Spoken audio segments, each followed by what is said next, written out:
안녕하세요. 전기이론의 조은비입니다. 오늘은 7강 전류의 화학작용과 전지에 대해서 배워보도록 하겠습니다. 첫 번째로 전기 분해 작용에 대해 한번 학습해 볼까요? 그림을 보시면 지금 두 개의 극판이 전해질 안에 들어가 있는 모습입니다.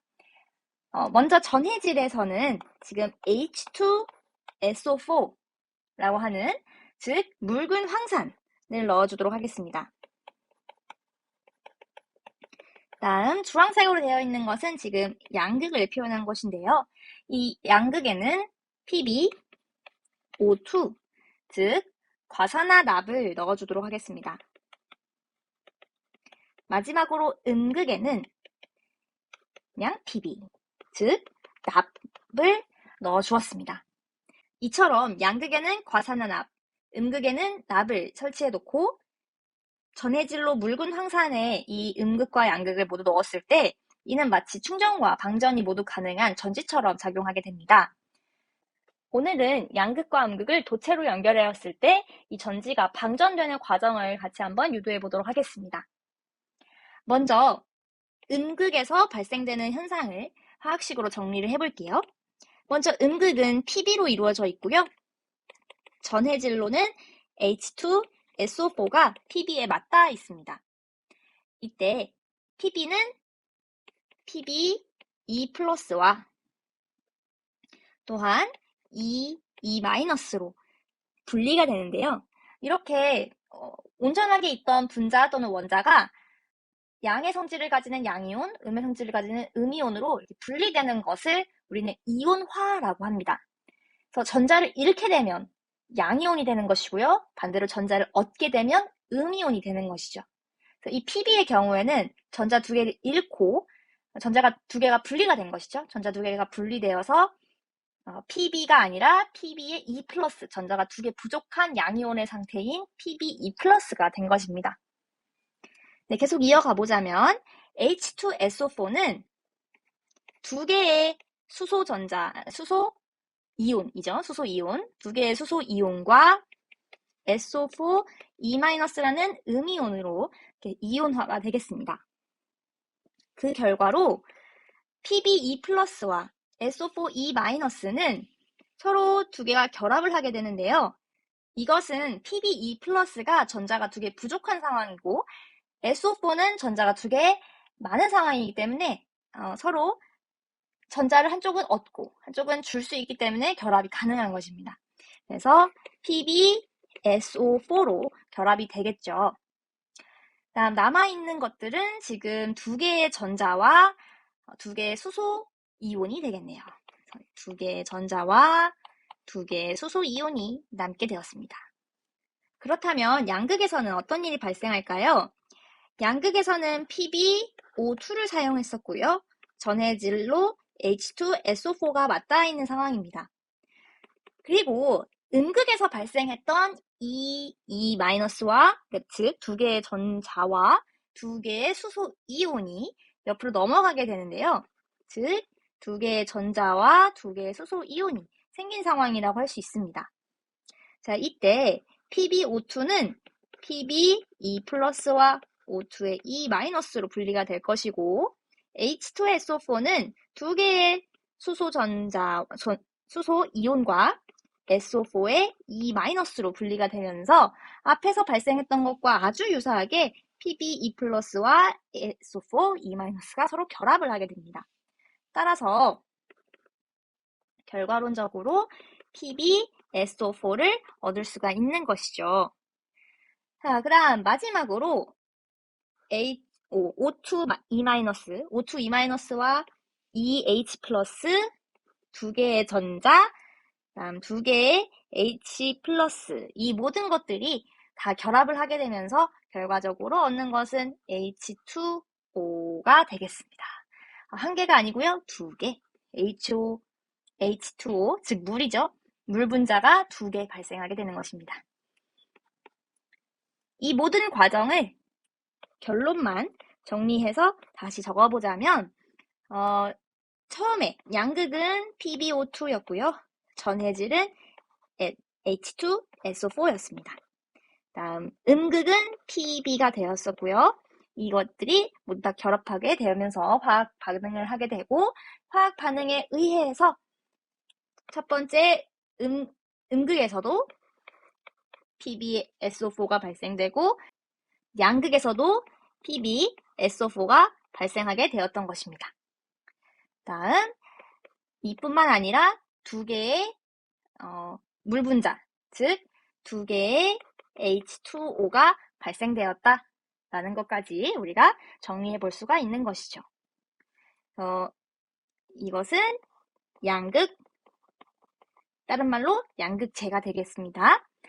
다음 가운데 있는 것은 전해질, 전해액, 같은 말이겠죠. 전해액. 다음 PB는 지금 음극이 되겠습니다. 이러한 과정에 의해서 전지가 방전될 때는 이렇게 작용이 된다라는 것을 우리가 정리가 가능한 것이죠. 우리가 살펴본 것은 방전할 때이기 때문에 충전할 때는 이와 반대되는 과정으로 충전이 가능하게 되는 것이죠. 여기서 주목해야 될 것은 음극에서는 전자가 나왔고 그 나온 전자가 양극으로 들어가게 되면서 어떤 전자가 계속 이동을 하더라. 음극에서 양극으로 이동을 하게 되더라. 그 과정에서 전기가 발생하고 물이 나온다. 이런 것까지 알아두시면 더 도움이 될 것 같습니다. 배운 내용을 정리해 보도록 하겠습니다.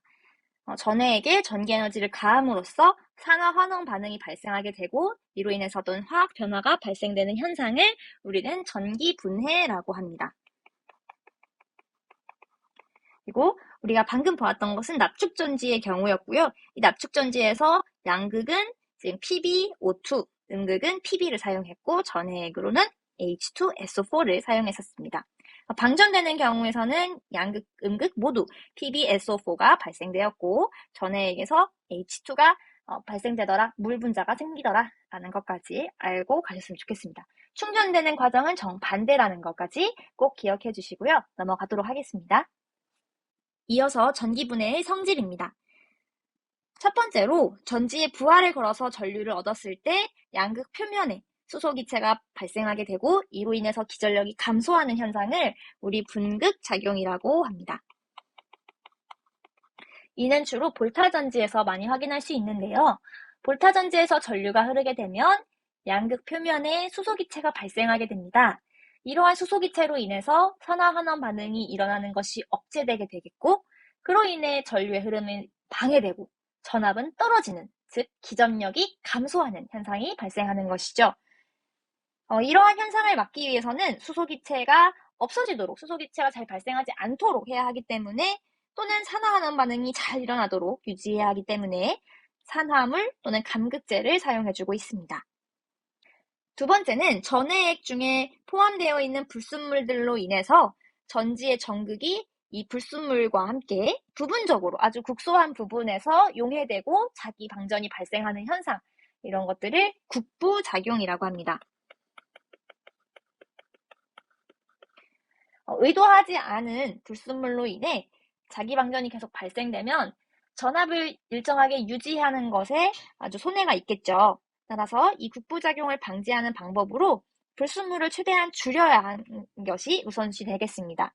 따라서 불순물들이 포함되어 있지 않은 순수한 금속이나 수은 도금을 한 극판을 사용하여 이러한 국부작용도 방지할 수가 있습니다. 그렇다면 배운 내용을 기출문제를 통해 확인해 볼까요? 납축전지가 완전히 충전되었을 때 양극은 무엇으로 변하는가 라고 되어 있습니다.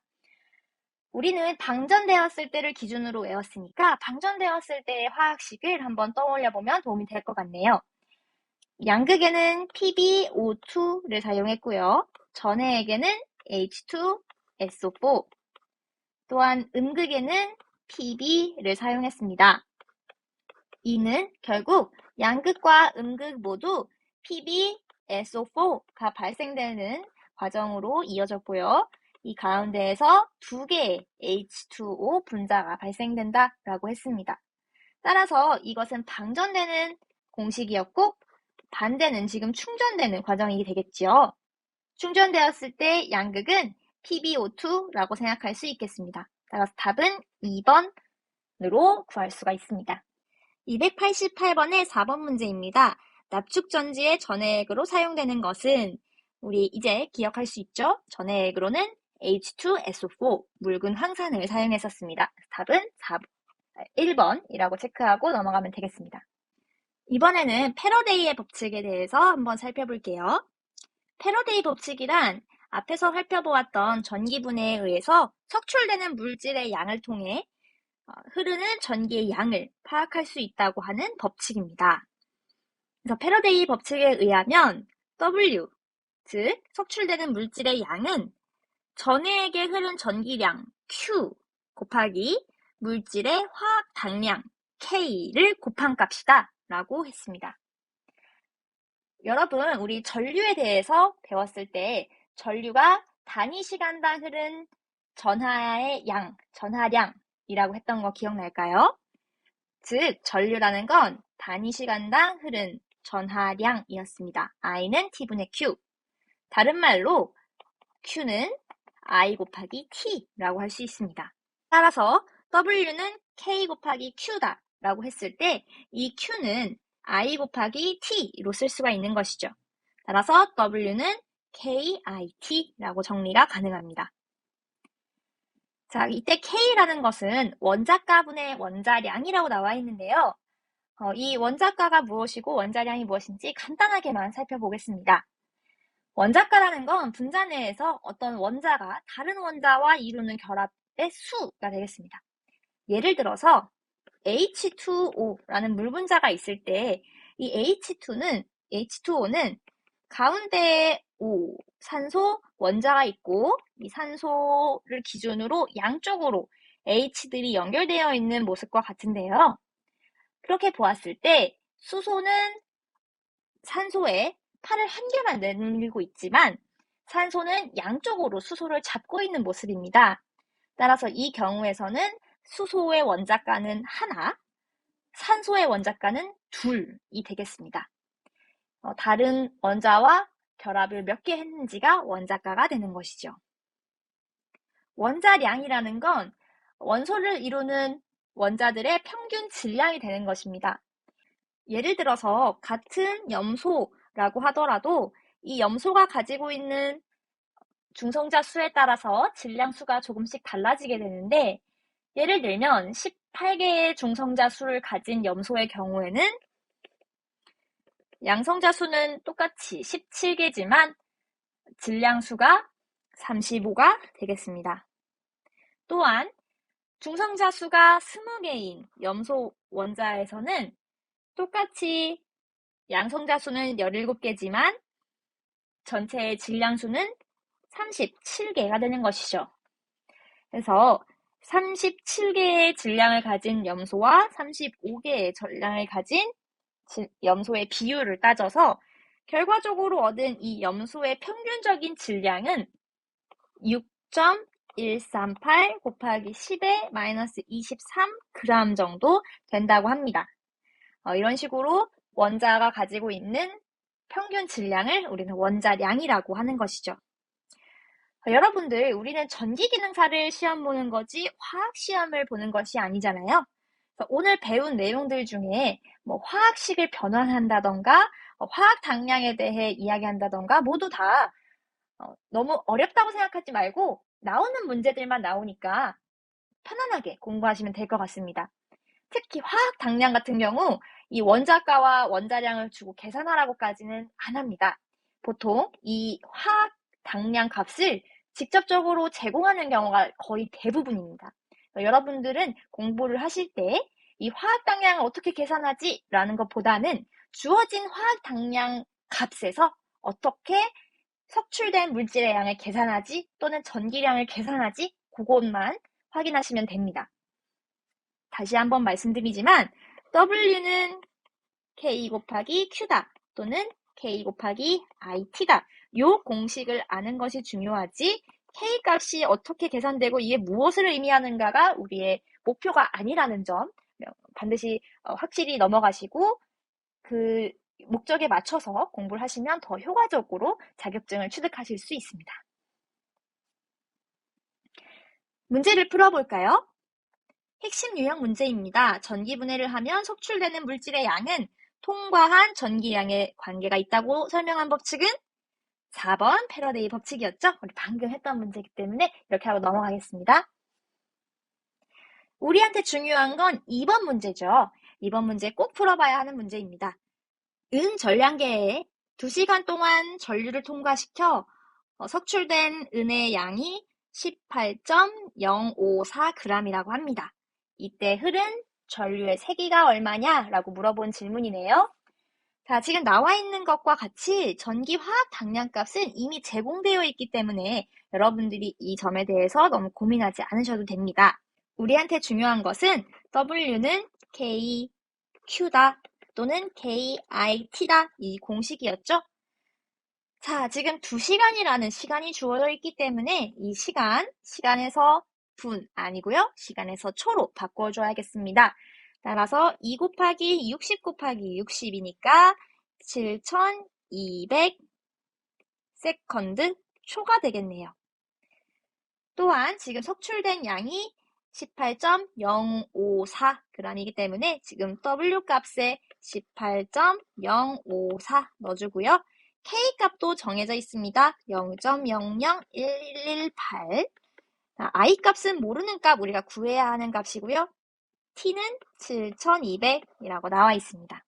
따라서 I는 0.001118 곱하기 7200의 18.054 계산한 값이 되겠네요. 계산을 해보시면 답은 2.24 정도로 답이 2번이라고 나오게 되겠습니다. 이렇게 계산하는 거 지금 값이 크잖아요. 이런 값들이 계산하기가 좀 번거로울 수 있는데 시험장에 가시면 컴퓨터로 시험을 보게 되십니다. 그 컴퓨터에 전기 계산기, 전자 계산기를 사용할 수 있는 버튼이 있어요. 그 버튼을 활용해서 이런 소수점 계산을 이용해 주시면 조금 더 편하고 정확하게 답을 도출해내 줄 수 있습니다. 오늘 마지막 내용입니다. 전지에는 두 가지가 있는데요. 충전이 되지 않는 전지와 충전이 가능한 전지입니다. 먼저 충전이 불가능한 전지는 뭔가 버전이 낮은 것 같죠? 좀 세련되지 않은 느낌인데요. 그래서인지 1차 전지라고 부릅니다. 이러한 1차 전지는 충전이 불가능한 것이고요. 예를 들면 망간 전지, 리튬 1차 전지, 산화연 전지, 수은 전지 이런 것들이 있겠습니다. 이 중에서 가장 많이 사용하는 것은 망간 전지. 가끔씩 시험에 나오거든요. 좀 기억해 주시면 도움이 될 것 같습니다. 충전을 할 수 있고 여러 번 반영구적으로 사용할 수 있는 전지는 2차 전지입니다. 어쨌든 충전이 된다는 것만으로도 조금 더 기술이 들어간 느낌이죠. 그래서 2차 전지라고 부르나 봅니다. 예를 들면 납축전지, 우리 앞에서 배웠던 내용입니다. 맨 처음에 배웠던 내용이 납축전지였죠. 그때 충전과 반전 모두 다 가능했던 거 여러분들 기억하고 계셨으면 좋겠습니다. 납축전지도 2차 전지에 해당되고요. 니켈 카드뮴 전지, 니켈 수소 전지, 리튬 전지, 리튬 폴리머 전지까지 여러 가지 있습니다. 특히 리튬 전지라고 하면 우리 핸드폰에 많이 들어가는 전지이니까 충전, 방전 모두 다 가능하죠. 이런 점들을 기억해서 외워주시면 조금 더 잘 기억이 날 것 같네요. 항상 말씀드리지만 전기 과목은 외울 것도 많고 식도 많고 계산할 것도 많죠. 그러니까 미리미리 복습하는 것만이 답입니다. 벼락치기도 좋지만 이왕이면 미리미리 공부하셔서 나중에 전기 산업기사라던가 전기 기사 공부할 때도 도움이 많이 되셨으면 좋겠습니다. 지금은 기초를 다지는 작업이니까요. 하나하나 쉬운 것부터 차근차근 여러분들 것으로 만들면 전기기능사 쉽게 취득하실 수 있으니까 오늘 내용도 반드시 복습 부탁드립니다. 감사합니다.